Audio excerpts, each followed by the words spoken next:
E ca atunci când suntem doar 3 și facem hora în jurul bradului, nu? Da, da. Bun, deci nu se aprobă, mistrețe. Hai să ne vedem. Mergem la Alex. Alex este înconjurat de copii. Unii copii au reînceput școala și grădinița, alții n-au încheiat niciodată pentru că au avut activități și în perioada asta de vacanță pentru unii.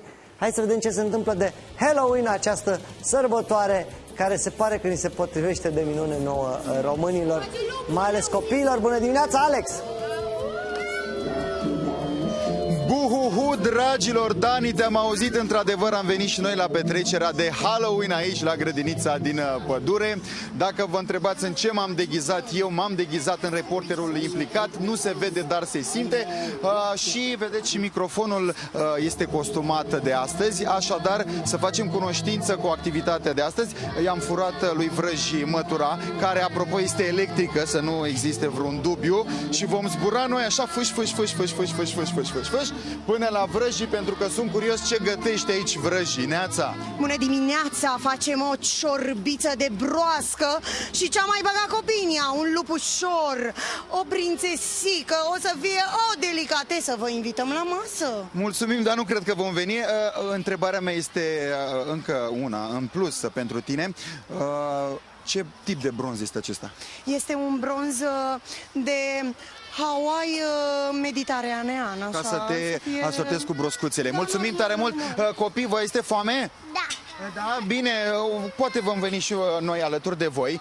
Astăzi aici la Grădi Fâș, Fâș, Fâș, nu prea merge mătura asta, dar în fine trebuie să o duc în service. Avem aici un prim atelier, acești micuți care deja au început în trecerea cu bostanii, dar vreau să-mi spună Dorothy, Neața, ce se întâmplă aici? Ce fac cei mici? Bună dimineața! Cei mici participă la tot felul de activități distractive astăzi.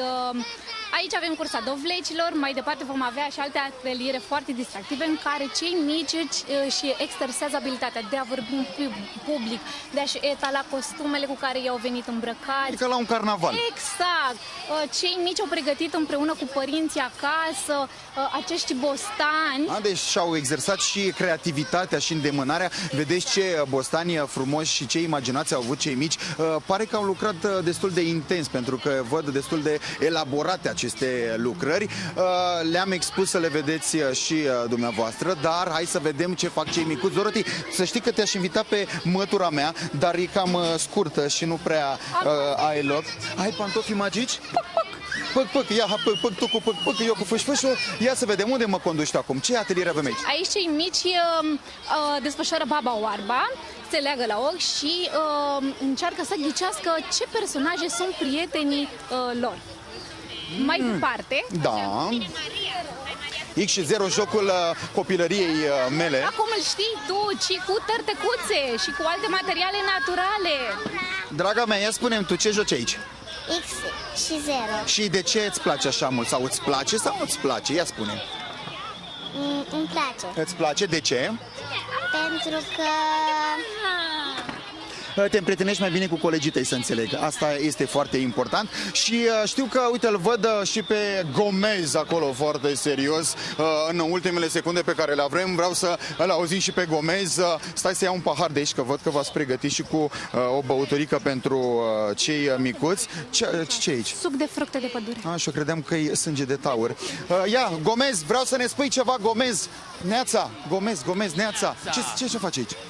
Inventăm o poveste despre pădurea care a fost tăiată și animalele au dispărut și oamenii au realizat pe atunci importanța pădurii. Pare povestea României. Mulțumim tare mult, vă invităm la party aici de Halloween cu acești minunați copii. O zi minunată și sper să-mi pornească mătura să mă întorc la voi. Gomez, zici? Gomez?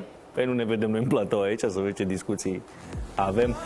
Foarte bine arată și cu totul și cu totul altceva după anii ăștia în care am stat depărtați unii de alții în timpul sărbătorilor de genul ăsta, chiar de una importată de dată recentă, cum s-ar zice. Mergem la ale noastre, doamna doctor Iulia Panțuru, când a văzut-o pe vrăjitoarea vopsită în verde, a zis, ia uite, își ascunde petele pigmentare. Deci fiecare cu zona lui de interes. Exact despre petele pigmentare discutăm și noi astăzi cu doamna doctor Panțuru, medic specialist dermatolog. Bună dimineața, bine ați revenit. Bună dimineața. Ai dat din casă, așa. S-a executat